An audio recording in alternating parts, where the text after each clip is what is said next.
forum discussion on the roots of prejudice. All four participants in today's discussion are high school students from Africa. Let me introduce them to you now. First, from the Gold Coast is 18-year-old Alfred Bannerman. We call him Nini. It all started, Nini tells us, when he was born. He looked like a little old man. And Nini is a term of respect for an old man. We still call him Nini, and he considers it a term of respect. From Nigeria, Mohamedou Liman, 18 years old. From the Union of South Africa, Dix Lobjer. Dix, well, you should see him do the rock and roll.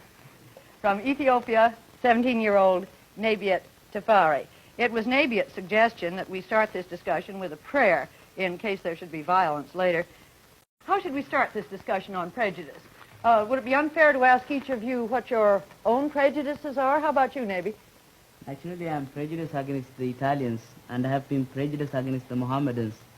Since I arrived here, I have developed some new prejudices, and I never felt that I was a Negro till I came to this country. Why? Because my tutor in the monastery told me that I was not a Negro, but I was a sunburned Hebrew. You mentioned that you have prejudices against Mohammedans. I am a Mohammedan, and I have prejudices against Christians, too, in southern Nigeria. Look, you said you have prejudices against Christians in southern Nigeria. Is that particularly because they are Christians? I'm a Christian myself, but I have no prejudice against Mohammedans. I rather prejudice against whites. But why have you got prejudice against the whites in the Gold Coast? I think it's sort of this kind. At first, I was not prejudiced against whites anyway. I was prejudiced against fellow Africans because I had some opportunities which some of the Africans didn't get. I was brought up in a city. I lived the Western way. I dressed the Western style, and I did everything Western.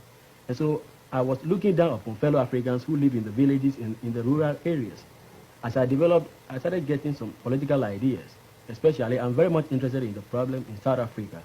We hear quite often about how the blacks are treated there, how everything goes on there.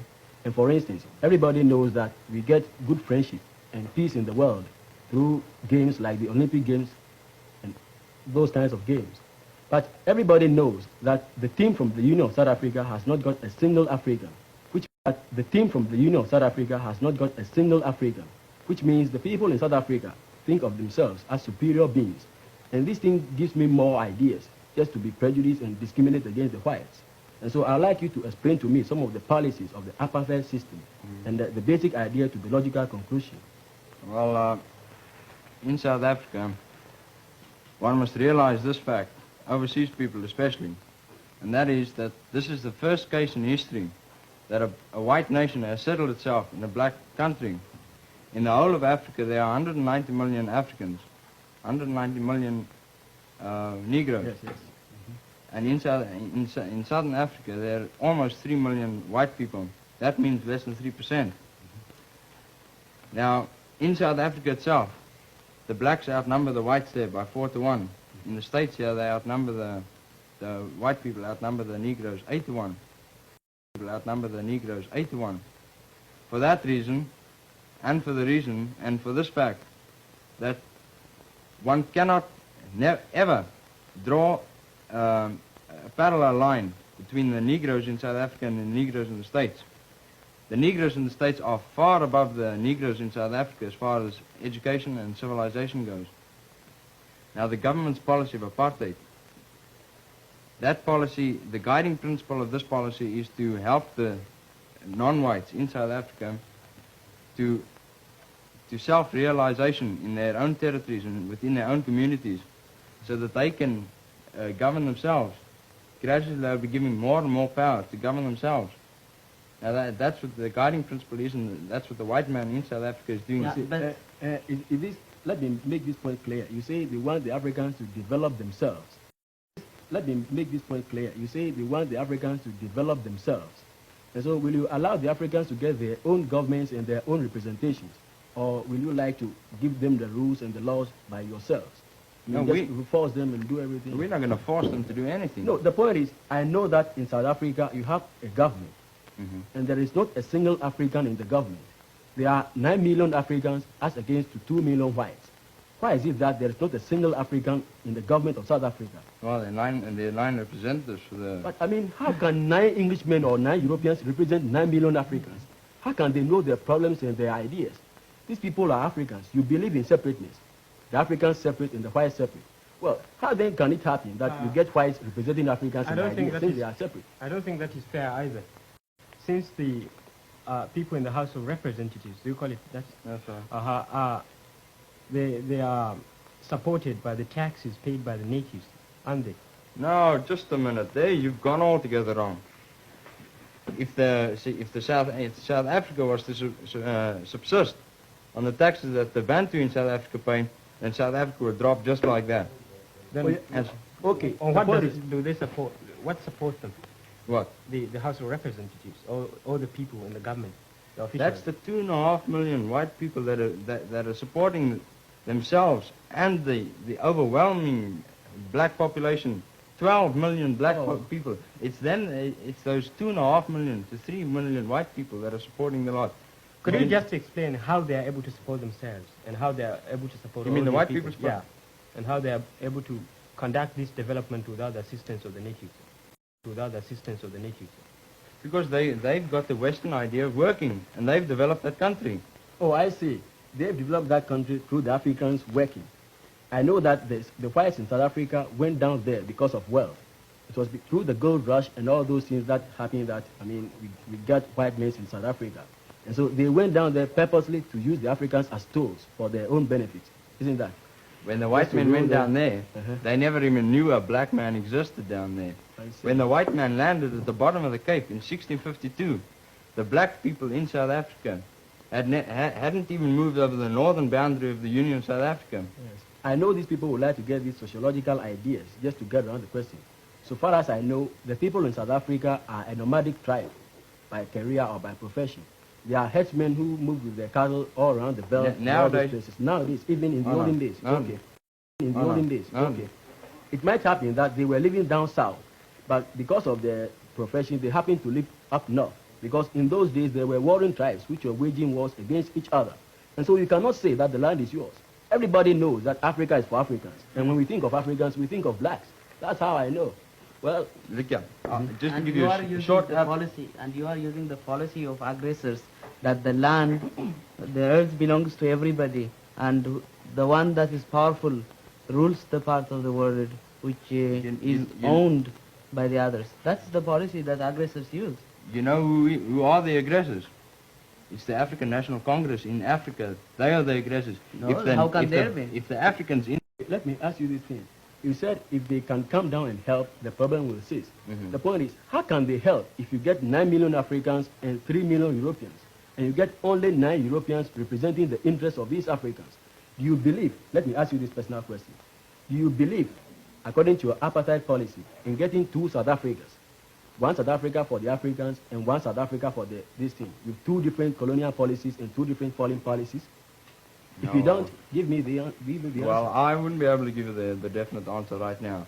Why? You believe in separateness. And why don't you believe in getting the Africans separate, having their own government and everything, thereby creating 2 union of South Africas? That's the point. But so far as you believe in apartheid, it means you believe in separateness. Then keep the Africans separate with their own governments, with their own money, with their own everything, and keep the whites separate. Excuse me, I'll just come in there. Okay. Excuse me, I'll just come in there. Okay. He said that if Africans would just calm down and then cooperate with them, the land will achieve peacefulness. Right. Do you mean that the Africans are the people who are really the aggressors against you? You are not really aggressive towards Africans. I mean... Of course not. The general attitude in South Africa, and I come from a country, I know, every summer that we have, every holiday at least that I have, I go and spend on the farms, and I live amongst these natives. I really get to know what they look and what they are. Then the general attitude of the white people in South Africa is sympathetic towards the black people. They regard themselves as the trustees of the black people. Why shouldn't they be sympathetic? The point is, I always stress this fact that there are 9 million Africans and 3 million whites. Exactly. So if you come to South Africa, there are only 43 Africans with university degrees who are graduates. African to do anything itself. But we have been able to get all these ideas through the mixture of Western ideas. Actually, we couldn't develop on our own. until we got British help. And since we got the help, we have been able to do everything ourselves. If you go down to South Africa and help the Africans with your ideas, getting, free mixture of ideas, everything will be okay.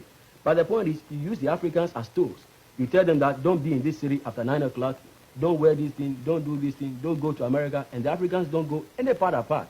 Anywhere at all outside the South African Union. You know, the white people in South Africa aren't allowed in the black areas either after dark. It's because you created this situation. Why don't get free mixture? You look down on the Africans. That's the point. Am I quite clear? Because you said you believe in separateness, and I want you to come down to this point. You have not answered my question. Just let me interfere. Just let me interfere. What's the fundamental cause of all this discrimination in South Africa? The one fundamental cause. Firstly, because the Bantu in South Africa is not as educated and as highly civilized. And therefore? Yes. And therefore we've got to live with them together in that land. Remember that? Mm-hmm. You mean you people want us to give them equal franchise rights.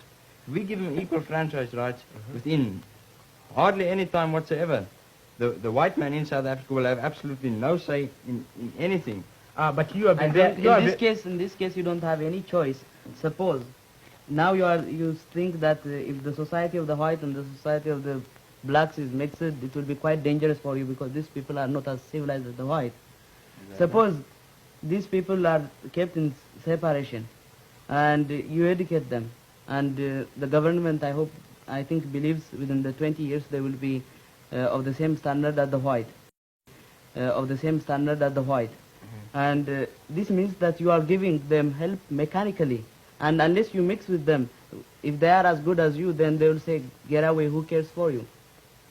Yeah. You must realize the fact that they will do so because you were not exchanging ideas for developing these people in terms of friendship. But that's exactly what we're doing. No. The black man and the white man in South Africa are working together. No. There's constant contact between the ministers and the Bantu. No, but yes. How can 9 white men get the interest of 9 million Africans? That's the point. If you get the Africans there in the government themselves, it's not just they 9. Can be able. It's not just 9 men, and it's not the 9 million black people aren't just sitting there and waiting for the government to do something for them. They're governing themselves. They got local governments already. Yes. They got local governments already. Yes. And they're getting more and more local government. Okay. Answer this question for me. I was asking you a personal question, if you don't mind. The point is, you believe in separateness. Yes. You believe that if you keep the Africans separate, entirely separate, and the whites entirely separate, you can be able to live in South Africa? Again, you mustn't take this idea of separateness or apartheid too literal. It doesn't mean that's fenced around and blacks live there and whites live there. That's how it is. Oh, no, if you go to South Africa, tell me this thing. You come near Johannesburg. Africans are not allowed to be in Johannesburg after 9 o'clock. Am I quite clear? Is it true? No, it's not. Is it not true? In Johannesburg, after dark, yes. It's just those hooligans that walk around there. After dark, any self-respecting Bantu or white person won't venture out of doors. Okay. Come to this point. Okay. Come to this point. I If you go to the railway station, are not the same as you think of them. There may be the minority. I've been in contact with them all the time since I've grown up. I know what they're like. But how far does the government make use of those who are educated, for example? They're going back to help educate and uplift their people. No, they are not going back. The point is, you try to educate these Africans to go back and help their people. Exactly. And that is where I tell you that there are only 43 Africans with university degrees. How can these 43 Africans go back with their Western ways and Western everything to this African society and help the people? The people will not understand them because you are turning back to primitivism in South Africa. And so when these people go down to the Africans don't, as it were, get them nicely. You're always talking about you can't learn to swim unless you get into the water. Yeah. Well, you can't start educating them unless you send those that are educated back to their... You ought to start educating them, for the 300 years that, South Africa has existed. We have been in the Gold Coast with Western contact for only 100 years. But if you come to the Gold Coast now, we are able to do everything ourselves. We are, at present, I'm sitting down equally with you. You can't, it's absolutely unrealistic and stupid to compare South Africa with the Gold Coast. Yes. There's absolutely no comparison. But basically we are all Africans. Just let me finish. Oh, no. In South Africa, at least in the Gold Coast, there has never been enough white men there to constitute a nationhood. If the Gold Coasters at any time wanted to drive them out, and they drove them out, those white men have got England for their own land. The only thing I know is, according to the partition of Africa and the scramble for Africa in 1884, all the white men came to Africa and they settled at the places which suit them best, according to health. If you go to South Africa, the climate is Mediterranean in certain places, so you see white men there. If you go to East Africa, the climate is Mediterranean in certain places, so you see white men there. If you go to East Africa, it is tropical, but because of the highlands, I mean, it's relatively cooler, and so you see white men there. That's why you get the mama in East Africa. In the Gold Coast, it is jungle, mosquitoes and everything, and so the white men don't like to live in the Gold Coast. That's natural. And Nini, and excuse me, Navy, and Dix, I want to ask you this. Dix just said that there weren't enough white men in the Gold Coast. Would your point of view be that believing in separateness, you've kept yourself so separated from the white men in the Gold Coast that maybe your standard of living has... No, ma'am. We were just keeping, side by side with them. I tell you at first that if you come to the Gold Coast, through the contact with the whites, we have been able to develop. We can never develop on our own. That's the point. But we got Western ways and Western ideas and Western health. That's why we are, as equal to the whites now. I suppose it's a different case with countries on West Africa. You see, we in West Africa, we were brought under the British rule, but you can't compare that with the Union of South Africa, because the white went there to live and not to bring these people to a higher standard of living and to educate them and bring and allow them to realize the full significance of civilization. The Africans, are the citizens. If they are citizens, why deny them these rights? We're not denying them the rights. Let me ask Mohamedou another question. You said at the beginning that you were Mohammedan, that Nini was Christian, that you had some prejudices against Christians. Yeah. Let me ask you a fairly frank question. Do you have any sense that Nini from the Gold Coast is less purely African than you are? Yeah, I often feel that. Why? You see, we in Nigeria, and now part of Nigeria, northern Nigeria, we often feel that Africa is for Muslims, not for Christians. It's meant for Muslims. Africa is for Muslims, not for Christians. It's meant for Muslims. And our social life is entirely different from the Western ways. We are totally opposed to it because it sort of try to disassociate our religious principles.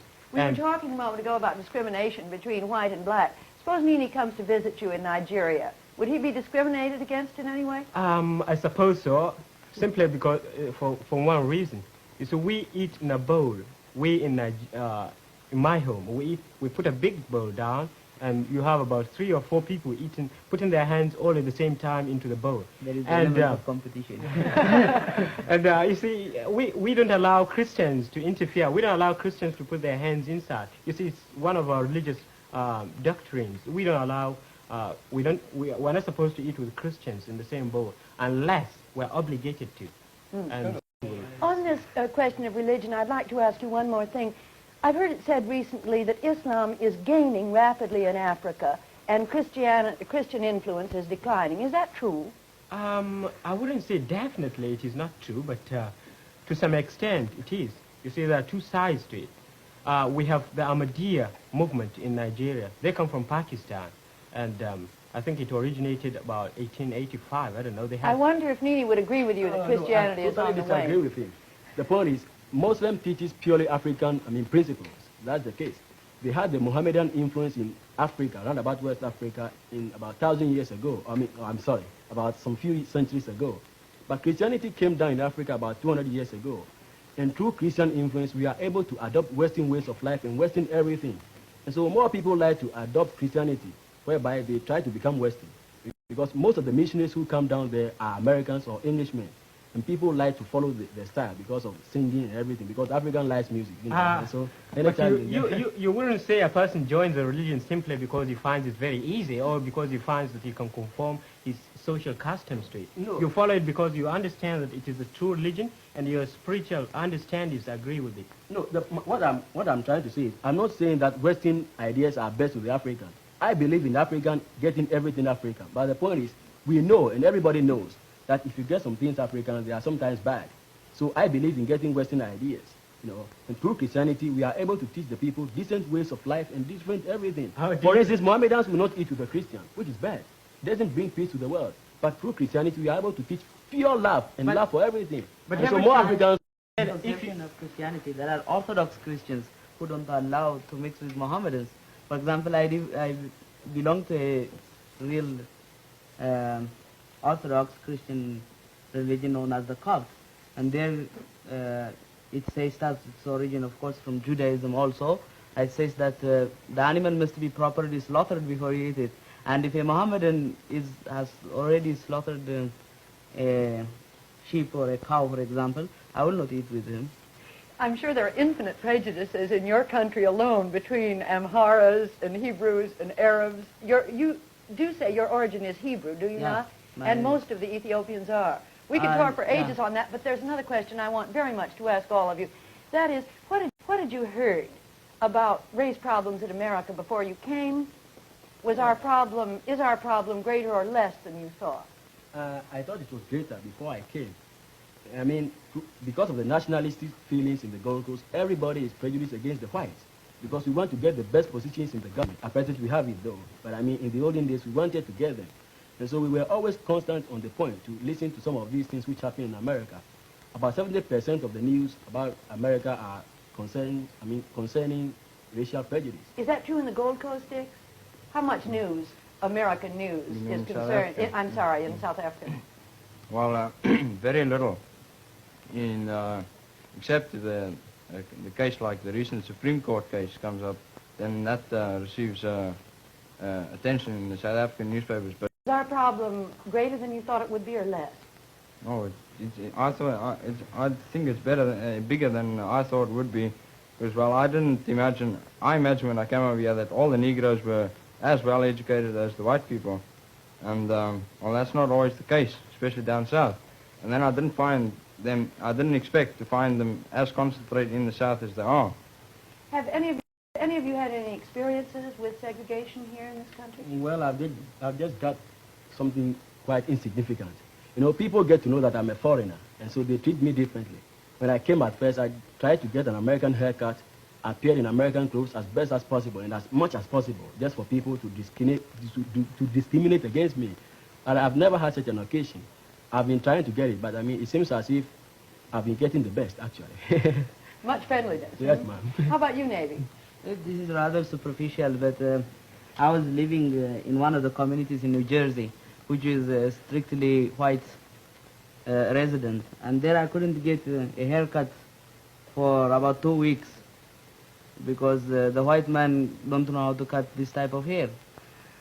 And one of the boys was joking to me that he said that the best engineers in the United States are working hard to design an instrument that will be of some use to cut this hair. No, that's not discrimination. Well, it is another sort of discrimination because United States is a business country, and if they discourage their customers by means of types of hair, then they are defeating their own purpose. I found a little bit of segregation, form of segregation at any rate, and that is, well, I was speaking to residents in New Jersey, while they were teachers, and they told me that although it's officially prohibited by law, there are what they call gentlemen's agreements. There are what they call gentlemen's agreements, whereby a Negro cannot obtain land or buy property in a white man's area. Then, on the other hand, I found that on the whole, the Negroes are not as economically sound as the white men are. And then, too, in the recent case where Negro and white schools have been integrated, the Negro teachers have lost their jobs. See, let's come to this point. You said they are not economically sound as the white men. The point is, in America, for instance, if you get much education, you get better pay, better job. If you deny the Negro opportunities to go to college, how do you expect them to get better qualifications, to occupy the better jobs, and get better pay for the houses? That's the point. I'm now getting some of these facts from the papers. I every day read about the problem which is happening down in Alabama, and I see quite a lot of those things. Those are some of the experiences of segregation that I have seen in America now. Obviously, I can take back some of these ideas with me, but they are just insignificant. As I said at first, I've met with friendliness in America, but in certain aspects too, I see some of these things, you see. That's the point. Think of the education first. I believe in education. Do you know something? In South Africa, last year we spent $42 million on educating the Bantu there, and 3/4 of that was paid by the white people. 40% of the Bantu school children are going to school, and the literacy rate in the Union of South Africa now amongst the Bantu is 27.7, and within the next 20 years it'll be 100% literacy. Why is it that then? Why is it that, then, that you it. have not got a delegate who is African for the whole year that we have been operating this forum? I'm sure that next year a white man is going to come here as a delegate for the Union of South Africa, though there are 9 million South Africans who are Africans. So don't think of this thing as something like literacy. I know that the literacy rate in South Africa is 16%. But No, the 27%. But the point is, the Africans just get the elementary education in the African quarters, which is fit for nothing but unskilled labor. To sum up a little bit, Nini, what's the best thing your government can do, the most significant thing to help attack this problem? At present, we are not yet fully self-government. We do everything ourselves in the government. But the last point is defense and external affairs. Great Britain is controlling this. And the moment we become independent, we can prove to the outside world that the African can rule himself and the black can govern itself. And so What I would you think say that's to the your only government, thing. Dick? The government must definitely apply this policy of apartheid more firmly and more thoroughly, and apply it and carry it out more rapidly than it's done in the future. There's a final question I'd like to ask you. Since the population of the world, the percentage between white and non-white is roughly what it is here, I'm sure Dix and I are wondering when the 3/4 of the human race that is not white gets political power. What are you going to do to the whites? Segregate them? Well, if we practice segregation, then we will be as bad as the white. So what we will do is we'll allow them to mix with us, and in the meantime unite ourselves like that we did in the Bound Down Conference.